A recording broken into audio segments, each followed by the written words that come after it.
Good morning, Matt. How's it going? Good morning. So it's good. Nice to be in a t-shirt because it's actually sun's out. Sun's out. Well, you've got guns. I really don't, but sun's out, guns out. You got your tats out though, Matt. You got some nice tattoos there. Hey, I love a good set of tats. Yeah. Do you mind if we start there? Because that's quite a cool place to start. Some of your tats, you got lots of tats on your arm there. Yeah, Is yeah, there yeah, is there is there a story behind some of these? I'm guessing there is. yeah, yeah. There is, but well, this part here, which is like character from a video game called BioShock, which is like one of my favorite video games ever. Um, but yeah, all of this kind of bottom part was it's things that kind of inspired me to when I was along kind of the path of putting Monty's together in all fairness, and like the imagery behind it. And I mean, some of it we haven't even implemented yet, but it's kind of there was it was playing BioShock. I was reading loads of like Terry Pratchett, like the Night Watch series and all that kind of thing, which is all weird and wonderful. And yeah, watching Broadwalk Empire, which I haven't got anything on here. And then obviously there's a big old Monty's M on my hand. So Very cool. uh, Very nice. I said to you as we just came on before we came live, I'm wearing your Monty's merch this morning. So yeah, I said a long time ago I bought some a set of paths from you, which I just talk about that very briefly because they were really great pickups. They suited the Les Pauls so well, and I bought I think it was like new capacitors or something and a new inputs jack socket. I bought the whole set, the loom I think you call it. yeah, yeah, I bought one of those from you, and that all got fitted in, and they were great pickups. Yeah, and the experience, by the way, just because I'm a bit of feedback for you, because I'm sure you get this anyway, but the experience of buying it was fantastic. But the experience of the box that you comes in, and the effort that has got you gone to with your wax melt on top of the box, yeah, yeah, and you signed them. My name was on it as well. Like it was really really good. So that sort of yeah. sets you apart, and I'm sure that's a bit of feedback for you. I'm sure you get that quite a lot, but Yeah, it's no, really good. it's always with that kind of stuff. I think it's just I mean, I've got a bit of a penchant for packaging anyway. I love it's just the extra kind of sort of bits around it. You can say it's another thank you, basically. I mean, I mean, you must have over your guitar years bought tons of stuff. I mean, even not guitar related stuff, and you spend, you save up because it's not cheap. A few £100. Save up that kind of money, and then this thing arrives, and it may do what it describes, says it will do incredibly well. But that's it. It comes in like you could get a pedal in a white box or with nothing in it and no instructions even or whatever. But I don't know. It's the whole experience of the Monty's experience I want to want to show people. Well, So it was well received, Matt. It was a really I thought it was a really nice touch when I got it. I thought, oh, this is nice. A lot of companies don't do that anymore, not to that level. And I just sort of opened it up, and I think I had a little pink, like fluffy bit, like little yeah, like bits of paper, fluffy sort of paper in the box. And I sort of opened it up. I thought, wow, this is an experience opening this box. This is yeah, really cool. So yeah, it does make a difference, mate. So it was well received. So wicked. yeah, I'm sure you get that feedback. But Matt, let's take you back, Matt. How did you get into guitars and sort of tinkering with guitars? How does that happen for you? Okay, what was it? The interest in guitars started when I was really young. I mean, my dad was he was into like the Stones, the Eagles, Edgar Broughton band. Like he's more that kind of uh, you know, he just like stuff, yeah, guitar-y music. So it was kind of around all the time. Um, and then I saw it was I can't remember what Christmas it was. It must have been around in 86 or something, 85, 86. And I saw Back to the Future on telly. And that was when, you had to wait for Christmas Day for the big blockbuster film to be on telly. And I remember sitting there in front of the TV screen with my gran on the sofa behind me, watching the whole film like this. I mean, that whole film is the reason why I skate. It's the reason I have a black pickup truck. It's the reason I play guitar. And also kind of the reason I tinker with stuff and I can try and invent. I'm not like I'm not Doc Brown, but that had a huge impact on my life. And I remember seeing that bit at the end, the Johnny Be Good bit, Yeah. and just, I want to do that. I want to have, I want to be as cool as that guy. Yeah. Which in fact I've just got, not that it's a 335, I know, and there's a whole year that guitar wasn't actually out when that scene was done and blah blah blah, but I did manage to finally, not last Saturday but the Saturday before, I bought myself my very first 335, which I've wanted for since kind of then, really. Telecaster 335 has always been my kind of dream thing. I've got that my sparkly silver thing, and now this cherry Gibson 335. Boom. Very nice. Yeah, so it all started there. Where did you get your Gibson 335 from, Matt? Where did you? I bought it from a guitar in Camden, and because I bought it just before I went to see there's a Back to the Future exhibition in Camden. No, not that I'm that obsessed, but yeah, did that then. It was really, really cool, and the guys in there are really, really nice. It's weird because I've been in guitar shops for a huge part of my life. I don't really go to guitar shops as that often. Well, to be honest, I'm working all the time, but it was it's a really nice experience in there. And did you go with the intention to buy a guitar, or was that? No, not at all. I was going to go in, and we had some time to kill, so went in, and I love pedals, so I was just like, what they got, and I had a look around there, and there's this guitar player. He's a customer of mine, one of like the nicest guys. Is a guy called Charlie Allen, who he's got this. It's a custom shop 335, which it's got this, like, I think it's a tobacco burst they call it, and his one is amazing, and they had one in the shop, so I kind of walked up to it, was like, oh my god, it's like this. Got them to take it down, and it just didn't feel great. It was just a little bit, I don't know, it just wasn't great for me. And then I got chatting to the guy in the store, and I was just like, do you know what my dream 325 would be? Either a 61 or a 64, kind of those two years. It's a 61, the neck's really slim, like a Strat, and I've got like Diddy ladies' hands, so I can't handle the girth of a thick one. And he went, strange you should say that, because we've got two, what do you call them, Murphy Lab ones. Oh yeah. Had two of those, and we went around the corner. It was just exactly the right shade of the 61 was the right shade, was everything. And then he put it in my hands. I had that kind of like moment, which I get sometimes with people's guitars that come through and you work on, and then once you've done the work, you test it obviously, and then you look up and like everyone else is gone, the whole building's locked down, and it was time passed. So it was one of those moments which was nice, and it's the first new guitar I've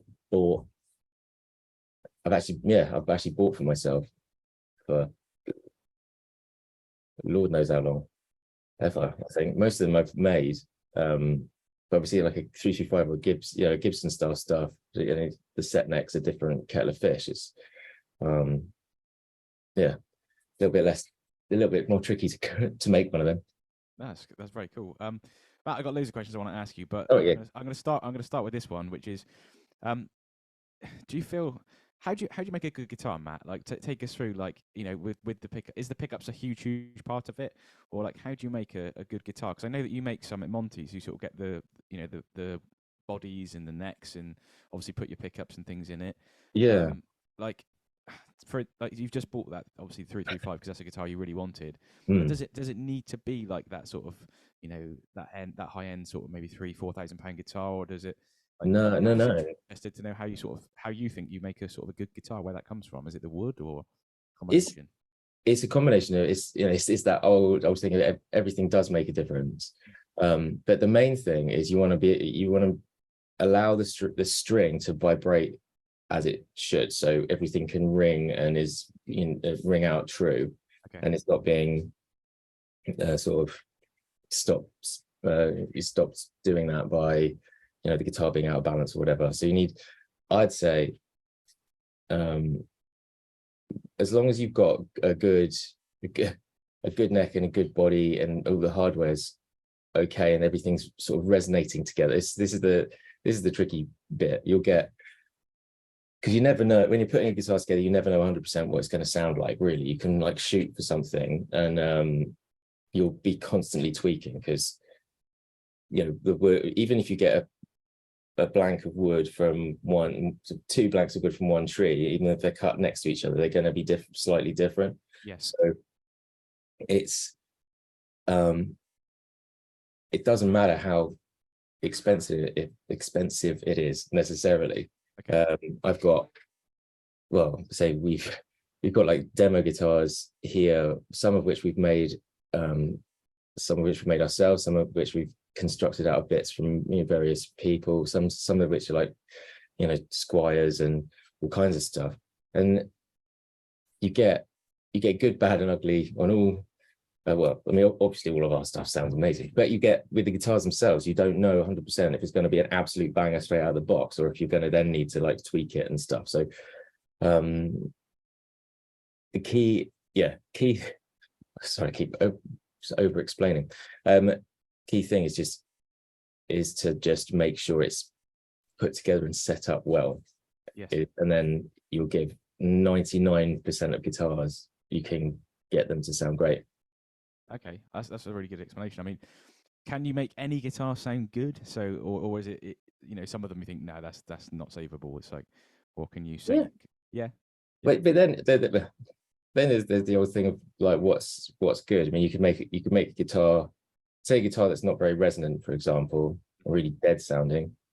You could then alter it and EQ it, so it's like it's fine tuned for one thing. It could be like a proper kind of chuggy guitar or something like that, or, you know, so it's sort of seeing the what you can get out of the instrument, and sort of take it down that route.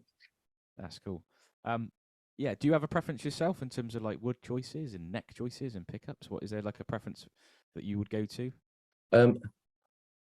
That's a tricky one. I'd go, typically I'm fairly simple, so it's I'd go, I mean, I'm a sort of telly guy really, so it'd be telly with alder body, rosewood or maple, no flame, no anything, because that's, the flames are all like weaknesses in the wood, and that's Okay. get, well, not that you're guaranteed, but it's more prone to warping and stuff. Okay.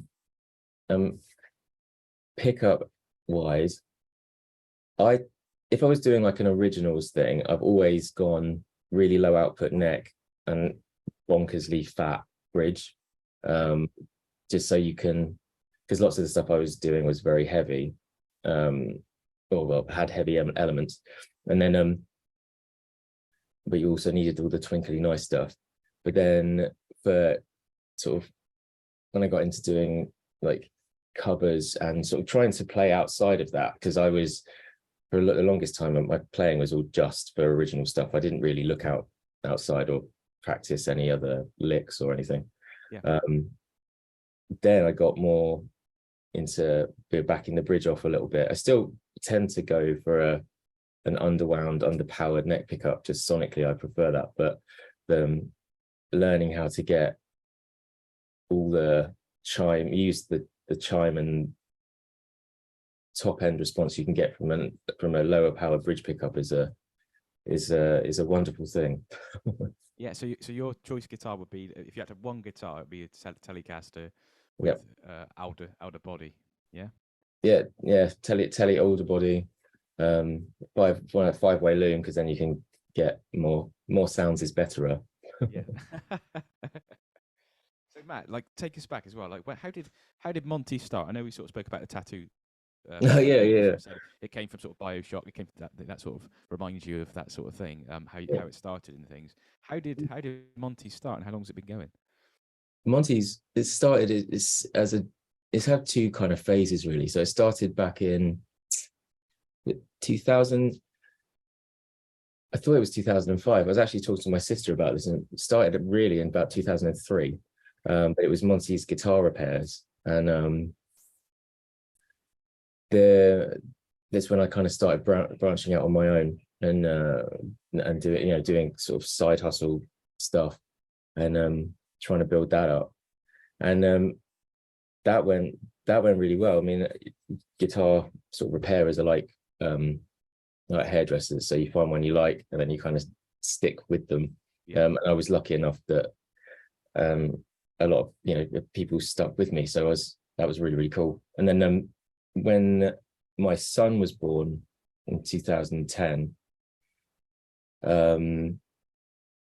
I was just like, I'd maxed out all my time. I was gigging as well, so it's like doing 9 to whatever work hours and then gigs on top. And was that an originals band there, Matt? Sorry to cut him. That was covers band, actually. It was one called Fake Tan.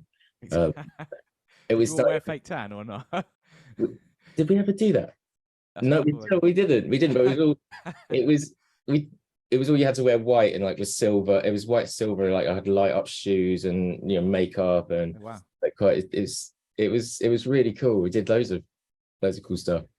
But again, it's any gigging musician will know. I mean, you've got, when you're gigging, it's time again. That's time. So I was selling my time, and I've maxed myself out. And it's just like I need to start looking somewhere else to make some income. But I have no skills. I mean, I've literally got this tiny little niche of a niche of a niche of a niche of a niche thing that I'm in, and I don't really have much out of it. So I've been fixing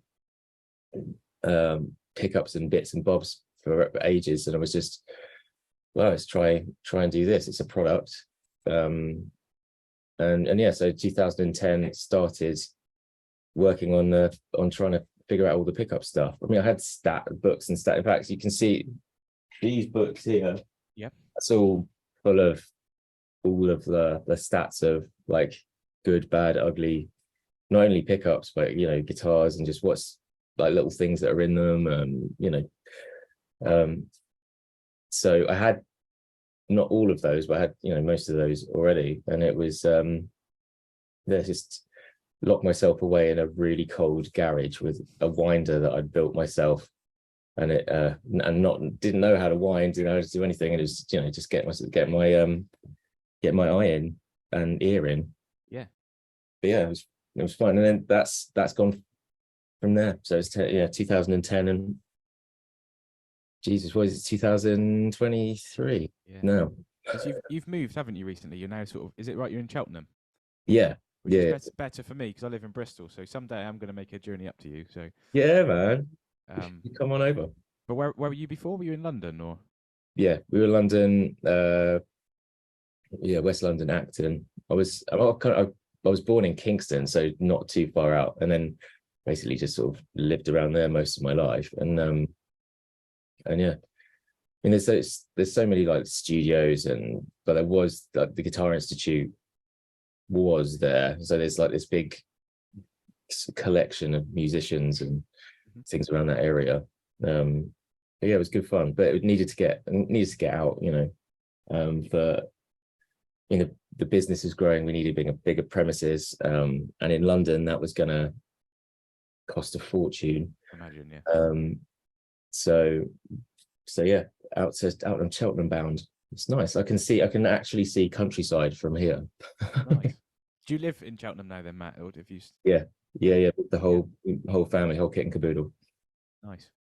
But yeah, it's a lovely part of the world, and there's stuff going on. It feels like that, and even though I think, well, at the moment I'm working more hours than I have done in a long time, it doesn't feel as tough, which is good. So long may that continue. Yeah, it's good. I mean, I wanted to make a trip to you at London at some point anyway. I thought when my wife go to London, I'm going to pop in and see you in London. And now you move to Cheltenham, it's like, oh, it's even closer. That's better for me. So yeah. It's and to be honest, I was going to ask you as well, because I think my Strat, and I think maybe my Music Man, Music Man's probably 10, maybe 10 years old, maybe. Yeah. I feel like it's been like leveled the frets a few times now. I feel like it might be due a refret. I don't know what your sort of recommendation on that is, like in terms of is it a time thing or is it more of like a I what the frets look like, I suppose. well, yeah. I mean, obviously, if the frets are flat and worn down, then yeah, so it's better to sort them out. But I mean, it's always, I would say, it's always do something when it becomes a problem. So if the guitar, even if the frets are worn, sometimes if the way you play, it doesn't matter, then there's no need to spend the money on getting it refretted. Yes. It's not a small chunk of change again. No, I would imagine it's a few £100 to get a refret. I've not had it done before, so I'm guessing it's that sort of money. Yeah. I mean, it's a big job. So if you're happy with they're happy with the way that the guitar feels and plays at the minute, then I would just wait until you're not, and then sort it from there. Okay, fair enough. Good advice. But yeah, it's just been recently I've sort of been looking at it thinking, these frets look a little bit like there's a few little like lumps, sort of digs in the frets where I think it's just sort of it's had a bit of abuse, but But that's good. That's that's showing a story. It's definitely been played, and there's probably areas on the guitar when I look at it that's got more abuse than others, and I think maybe I play up here too much. Yeah, it's a good indicator of like, I'll just play cowboy chords. Yes, yeah. That's cool. So, Matt, like, what does your sort of day to day look like, Matt? Like, do you manage to sort of do you have like a morning routine with your kids? Do you have like a before you come into work? What does it look like? I imagine it's quite hectic. What does that look like for you? Yeah, well, at the minute, it's a little bit up in the air. I mean, I've had lots of kind of life things go on recently, which have my routine is kind of not as disciplined as it used to be. I mean, I used to be, I'd be up at about 4:30. Wow. Yeah, so 4:30, and then it was like workout, sort the kids, walk the dog, go to work, and then I'd be back at about 7, 8ish. And do bedtime and thing. But it's at the minute, it's literally I roll out of bed and I roll into the car and I get to work because we're just we've just been really, really busy. So having to catch up on a lot of orders, which is all great. This is all lovely. It's a lovely problem to have, but it's just one of those kind of growing pains of a small business, I guess. Yeah. Like you get this influx of orders and it's just like, how the hell are we going to make these? And you have to like push that back, and so it's like a constant little battle. Is there ever moments for stress for you, Matt? Like when you think, God, this is like overwhelming. This is a crazy amount of work. How am I going to keep up with it? Sort of thing. There must be. Yeah, we call it daily. It's you'd be lying to yourself if you said that doing this kind of thing wasn't stressful. We got, it's not like I'm a trained businessman or anything, or I know about accounts or all that kind of stuff, but I've had to like learn by the seat of my pants, everything. And as you kind of go through various stages of growth, you're learning new skills constantly, and there's nobody. Well, there's Google. You can ask Google everything, but the buck stops with me. So if anything goes wrong, fundamentally that is my fault, because I should have seen it coming. I should have been on top of it, etc., etc. And your brain can't handle that all the time very well. So I manage my I don't know if you know, but I'm big into mental health and being aware about that, and yes, the time to focus on it, because if your mental health's not good, there's no way that your physical health really can be that great, and so you've got to take time, take a breath, and also be able to helicopter out from the situation, which I'm terrible at. So I'll be, I don't know if you see here, but I'm in the middle of making more batch of more pedals. But this is like everything just sort of builds up, and then I move straight on to the next job. And I don't, 9 times out of 10, I won't even clear down properly. I'll like move things around, and then I'll just build more stuff up, and then you end up with this tiny little bit that is, you're getting stuff done, but you're so overwhelmed by all these like bits of crap, you can't really see what you're doing. Yes. So every now and again I need to stand back, clear my bench down, and then start over, and you feel better. And I need to do the same with my head. Because I'll just get super hyper focused into something, and then need a break. What do you do, Matt, to sort of clear your head? What works for you? There's various things. I mean, it's simple. Again, I'm terrible at this, and but even just going outside, just taking a minute, just a change of atmosphere.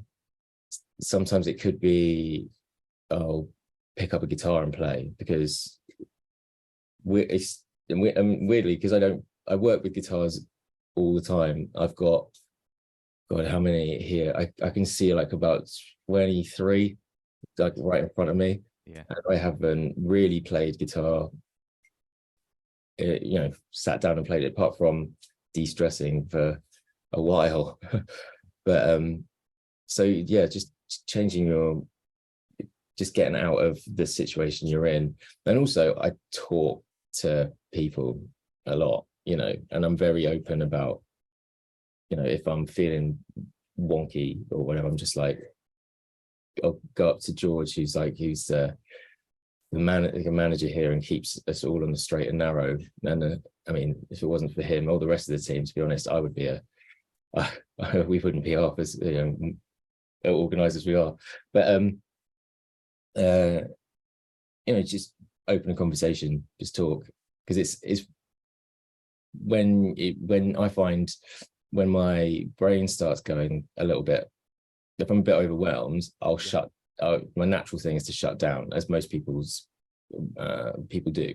You want to close up, and you feel more insular. But then if you actually talk to people, and you find after a 2-3 minute conversation, and you could be talking about absolute rubbish, nothing to do with in your head, how quickly after you eat baked beans does one want to expel gas, those kind of stupid conversations you're just dipping about, and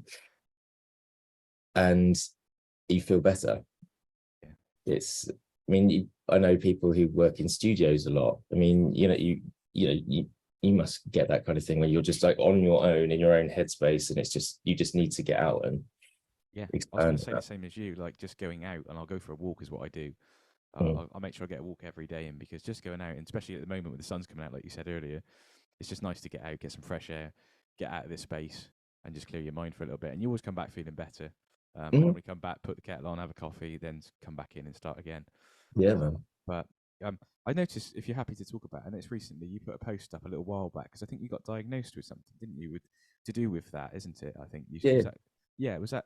I don't want to get it wrong, but was it ADHD you said that you were diagnosed with? Was it? Yeah. How was that for you? Have you always sort of known, like, because that must have been sort of through your life, you must have had points where you thought you may have had something like ADHD, because there's probably signs that you've throughout your life you must have picked up on. There's like when I was a kid, I was the kid that was constantly tapping everything and always moving. Like my leg would always bounce like this, and it's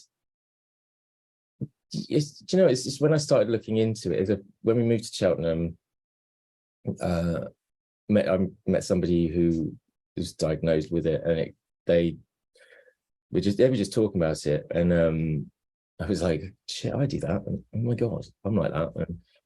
And got myself put myself through the tests and everything, and it's been cool. Although I think part of it is it's annoying when it comes to, I'll avoid stuff, and my brain literally, I remember when I was a kid, and so someone said, right, and you got to write an essay on whatever it was. I just couldn't, and my brain would just not be able to think about it, even if I had just stood up in front of the class and spoken about whatever that subject was in depth. You know, it's this weird disconnect. And since being diagnosed, you can because you can see it, and it has made a difference. I do take medication every now and again when I need to do accounts and stuff, because then you're just like, it cuts out all that noise. But I also think it's a superpower, really, because your brain's like working on loads of things all at once, which is really good. And you've got this hyper focus thing, which I could be doing something, or like say I'm designing something or whatever, and the house could be falling, it could be burning down, I wouldn't hear it because I'm so into this thing, which it has pros and cons. I mean, pros, you get focusing on this thing, cons might become a sausage, but it's been an interesting thing. I think that's part of your success, Matt, if I'm honest. Like, I think, like what you just said then, that you can micro focus on things and you really work on something is part of the fact that, your pickups are so great. Like, you can really sort of micro focus on a task. And that's, as you said, I think it is a superpower. I don't think it's a I'm sure that, as you said, there are negatives to it, but majority of it is probably quite positive, I would have thought. But it's also, it's the hand, you've only got the hand you're dealt with, so you've got a choice there. It's just, do I moan about it, or do I see what I can make of it? And that's what I try and do with most stuff. Is this again because my brain does have a penchant to the negative on that. It's resting, feeling lean that way. I have to actively look the other, and it makes a massive difference. Matt, I got to ask you, in school, did you misbehave a lot, or were you like, but I imagine when you were in school though, they didn't, was it really a thing back then when you were at school, like ADHD? Did they even know much about it, or? No, but I say misbehaved. It wasn't like I was cheeky, sort of. Yes, I would get into trouble. I would get bored really easily. And I still do now. I mean, it's just if something's not really engaged, if I don't find it really engaging, I have to pay a lot of attention to not then just my attention will go like off there. I'll just drift off into some dreamland, and create a new. God, what was the latest one? I've got a thing for creating products. So, but like stuff I have no idea about. So, they would just literally ping into my head and be like, oh, that'd be a really good idea. And then I'll drift off and create this whole business and do all the branding and everything. I'm just like lying there like this. And then, I've got somebody talking to me about whatever, I don't know, bank manager or something. Yes. So there's got to be money in that, mate, having that sort of creativeness. You could set up multiple businesses within a day. I'm trying hard just to run one at the minute. But that's the thing, is it takes so much time, and because we're a really small team, so it's there's George and me that are only full-timers, and then we've got Hannah and Tamsin who do about 20 hours a week. Just they do like winding and that kind of thing, and we've got, who else have we got? Got a Saturday boy Sam who makes all the waxes, but he's doing his GCSEs at the minute, so he's kind of like all over. And another lady who helps out with just like receipts, but she's one of my friends back in Ealing. But so we're all having to multitask on getting stuff out, and crazy. I mean, some of the videos you've done recently I think they're really cool. Like, they're sort of videos of you're doing something, and then the camera gets turned on, and it's like, what you up to? Like, that's really quite cool. It's like, it's quite off the cuff, and it comes across really sort of quite well. Like, you know, it's real life what you're doing. Like, it's pretty cool. Yeah, Who came up with that idea? That's quite a good one. that was George. He was like, because we would because everything's so busy, making content is really tricky. And you know, I find it hard. Again, maybe it's the hyper focus thing. But say if I'm doing something, I find it really difficult to go from one thing and then think about another thing and go to it in a structured way. I'd go all around like this. But so George just coming up to me and just like shoving this phone in my face, kind of just snaps me out like that. Yeah. And it works, and then can get back to what we're doing. And it's just quick sort of post it. And Yeah. but also, I mean, social is just it is. I want to show real life. I don't want to show just like some sort of vanilla, you know, overly sweetened, rose tinted glasses of what goes on here. Because you know, it's like I think we did one, but George and I were working here until it was like 11:30 or 11:45 at night, and I was doing some guitar repairs or something. And something had got all the way through it, and then I realised this. I think it was on an archtop thing, and I'd done everything that I thought I had to do, set it up and done all that, and then realised that I had to change the loom and inside this thing, which I hadn't done. Right. And it's the worst feeling when, I mean, sure many people know, it's when you think you've finished a job and then you realise you haven't finished the job. And not only how you haven't finished it, but it's one of the most annoying, tricky things that you then have to take the guitar out and then, or whatever the job is, and do. So I was going a bit mental. I think we videoed that and put it out, or just the general mental state of us at 11, 12, whatever it is, and you're still plodding on. But that's real life, as you said. That's really important to show, because that's like, you know, I'm sure not every day is like that, but most, you know, so there's going to be days where there's things like that do happen, and you work until silly o'clock. Yeah. You know, that's nice to see. Matt, I'm going to ask you a question now about guitar setups, because I'm a bit of a dummy when it comes to this. I can change strings, I can clean the guitar, all that sort of stuff. Mhm. But in terms of other things, like getting a screwdriver out and messing about with things, I tend not to do that. I tend to let the professionals like yourself do that, because I just, you know, just don't want to mess it up or make it worse than what it was to begin with. So, Yeah. what do you feel on that? Do you feel like you know, everyone should know how to do like basic setups, and then anything above that, then obviously go and seek a professional? I'd say everyone should, you know, I'd say have a go at everything really, as long as you can afford to. And I don't mean that in like if you've got the cash to. I mean, if you've got an instrument that you don't mind making a few mistakes on, or making mistakes generally, you know, because that's the only way you learn. So I'd say don't be afraid of it. Yeah, don't go if you haven't done a refret before. Don't go rip frets out of I don't know, PRS or something. Yeah. But just take stuff slowly. But the general setup thing, it would be beneficial for everybody to know how to do it.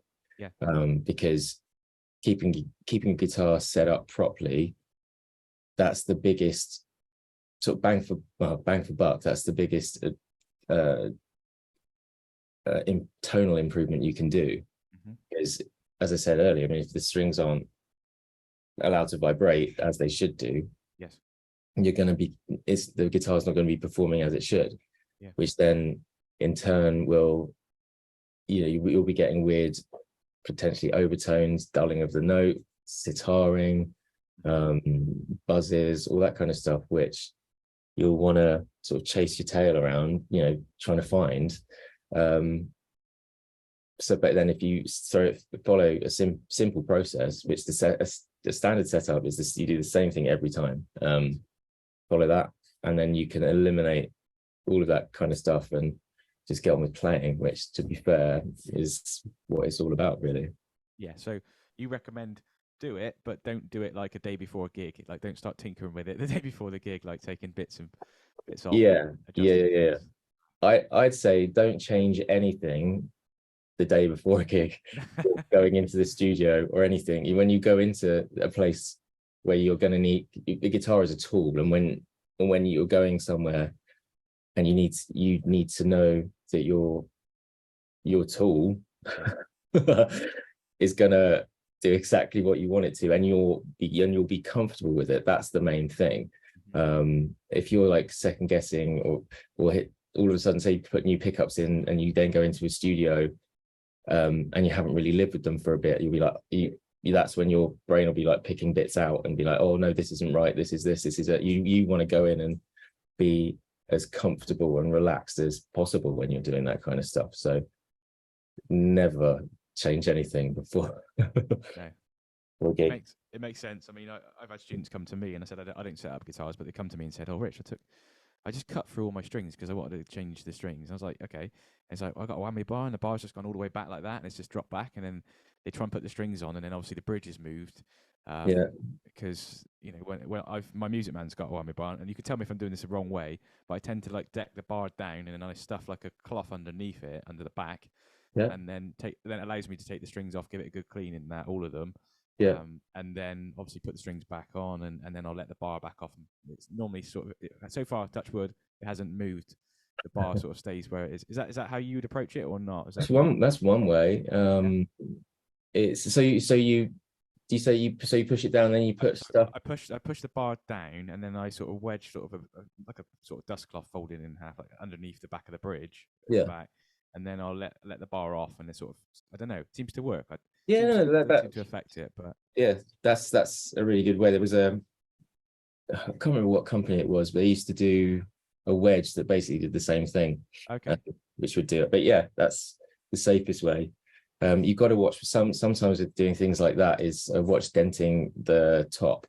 When I first started, I used a stack of business cards once and put that down, and it kind of made an impression on the top underneath the plate, which I then had to steam out, and I made it work. But but that is the best way. I mean, or you have to, but depending on the trem, you have to reset it each time, but that's a pain in the ass. So the way you do it is good.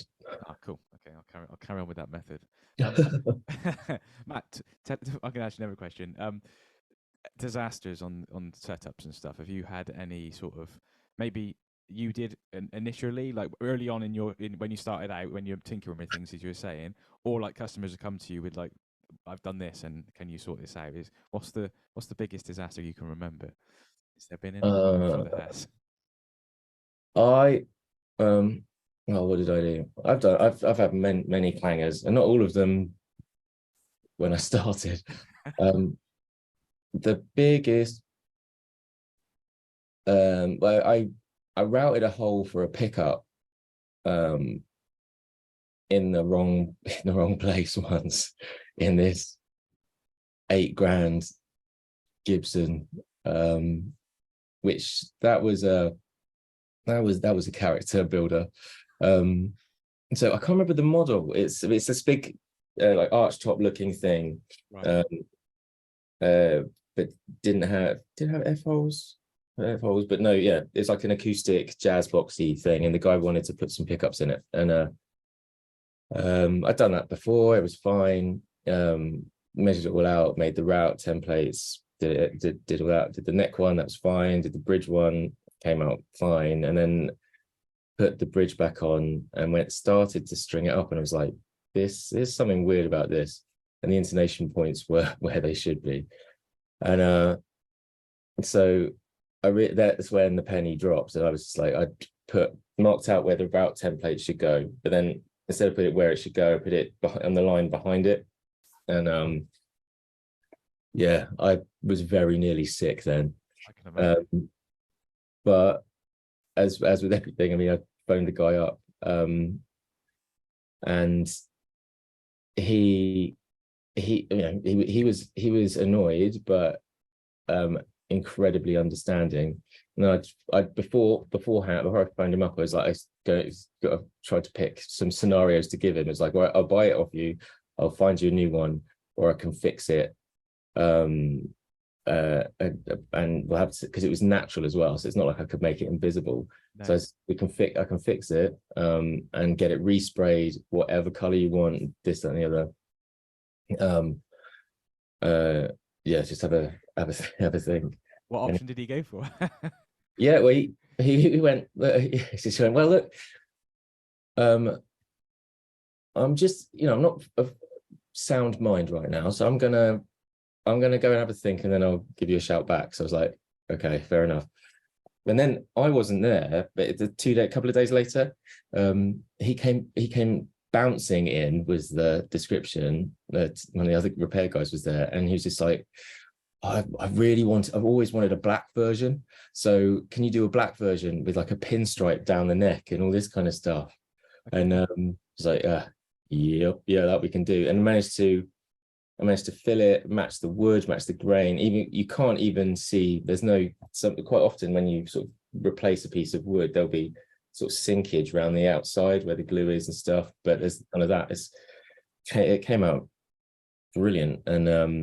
And he was over the moon with it, which was, that was a big moment. You saved the day there, mate. Yeah, I don't know, but the thing is, I mean, fundamentally, I think you succeed or learn. There's no, it was a failure in the fact that I did fuck up, but it made me realize that how understanding and nice people are if you're honest and you're open. I mean, not everyone would have reacted the way he did, but it's not all bad. Do you know if he's still got the guitar, Matt? Do you know? Has he still got it? Yeah, has he still got the guitar? Do you know? Yeah, as far as I know. Yeah.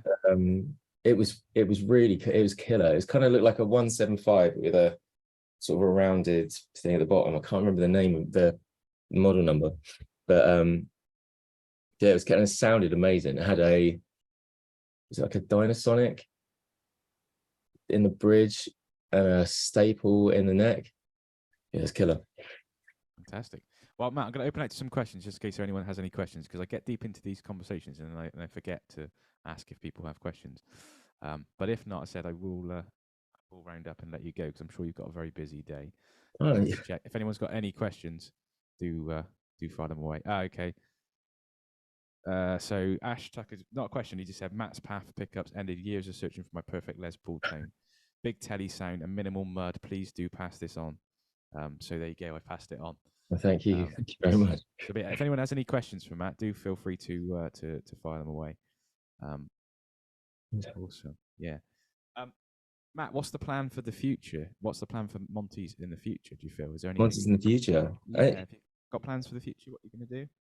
Yeah, I want to just see where we can go. I mean, we're not, the cool thing about Monty's is everything comes from sort of a practical point of view. It's all workshop based or like solution based. So it's like see what we can do with like the waxes, explore down that way. So we've got little pedal projects, we've got more pickup stuff, we've got some cool stereo pickups coming out, we've got some silent single coil things going on. It's literally, try everything. I have a problem with too many ideas and then not being able to implement them, because there's realizing that there is only 24 hours in the day, and you do need to sleep and eat. Yes. But see where we can go onwards and upwards. Yeah. What is your thoughts on noiseless pickups? Because you just mentioned sort of like noise. Noiseless. There's some of the systems are good. There's that one that's used for a while. I can't remember what the name of it is. There's some good stuff, but typically because of the way they're made, whether the way that they have to be, you get a loss of top end. So it's how to keep that, get that back in. And over the last few years, sort of invested in some, like, got a couple of 3D printers and some tech, which has actually allowed me to do stuff that I couldn't do before. So fingers, toes, and other appendages crossed. Should be some cool stuff coming out, maybe, I don't know, end of the year. Okay, nice. I mean, because my strap behind on the wall, the Jeff Beck, we can't see it, it's my head's in the way, but the Jeff Beck one, that's got some noiseless pickups in there, and they are the best noiseless pickups I've seemed to have played. They sound really good. I wouldn't know they were noiseless pickups. They just sound really, really good. Yeah. And it does bug me, if I'm honest, if I do use a set of, standard strap pickups and, to get good, they say, like, maybe get good tone or whatever. But to me, if it's humming and when I'm gigging and things like that, that winds me up if I got like a noisy rig or whatever. So I do like it. But. Yeah, no, they're good. They are good. And again, that opens up the whole thing of, what's, if I don't like the tone that I get out of one set of pickups, doesn't necessarily mean that's bad for somebody else. No. Also, because it is one part of the overall picture. So I mean, I'm always, there's a certain frequency that I kind of need to hear for something in something that I produce or I play or I use. That sort of makes me feel at ease with my sonically with my tone, if that makes sonically with my tone, but it makes me feel at ease. So it makes me play better, because I know that I'll be cutting through the mix, I'll be able to be heard, I can do all this. So it's one of those, it's different. It's not bad or better or worse. Do you know what I mean? Yeah, like just a preference, isn't it? I suppose, like, to the individual person. I said I got so many questions myself, but I will just check and make sure if anyone asked any for you. Another one I had for you. Hang on, this one come up. It says very interesting podcast, enjoyable, and lots of good info. Thank you. So that's thank you, Matt, for your insight. Anthony is one of my students, and he also sets up guitars and builds things, and so I'm sure he found this very interesting to find out. Oh, cool. But yeah, he has loads of guitars that he comes here with, and a lot of them tend to be like Squires and things like that he sort of put new pickups in, set it up, like, and they play really well. They play really good. So it just goes to show, back to the conversation we had earlier about you don't have to spend like so much on £4,000, £5,000 on the Les Paul or whatever it is, when you could buy a Epiphone or something and put a decent set of pickups in it, and away you go. Yeah, and also if you learn to set up stuff and change bits, one at a time, you get to figure out what actually does things, and it's skills that will, you can be able to hone your tone better. Awesome. Final question for you, Matt. Do you plan to get into? Are you in a band at the moment? Are you planning to go into bands at all, or anything like that?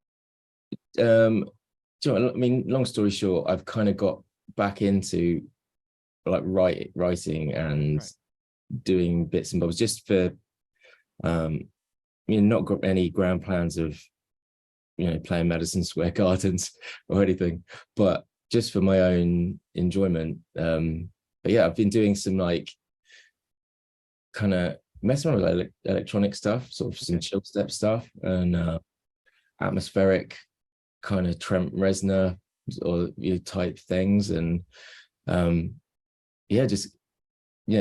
love of music is definitely strong in me again. Yeah, because as you said earlier, like, you think if you're surrounded by it like all day long, guitars and things like that, you might not want to play in a band or do whatever or make music. So it's good that for you that's still working, which is great to hear. That's your sort of escape, I'd imagine, as you said earlier, like play some music or create some music, which is great. Yeah, exactly. It's just if you put yourself in a good place, it stands to be happy. Better chance of being happy even.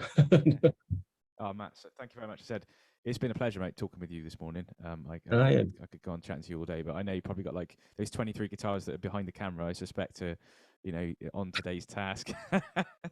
Yeah, there's that. Yeah, it's all good. I've got lists for lists, but it's good getting through it. Good to hear, Matt. I said absolute pleasure to talk to you, Matt, and I hopefully will come up and see you. I'll bring my two guitars up and yeah, do, man, do. We make good coffee. Brilliant. Yeah, I'm there. I'm there. Yes. Fantastic, Matt. Lovely to speak to you, mate. You take care. Have a good Yeah, day. All take right. care, man. Bye. Cheers, man.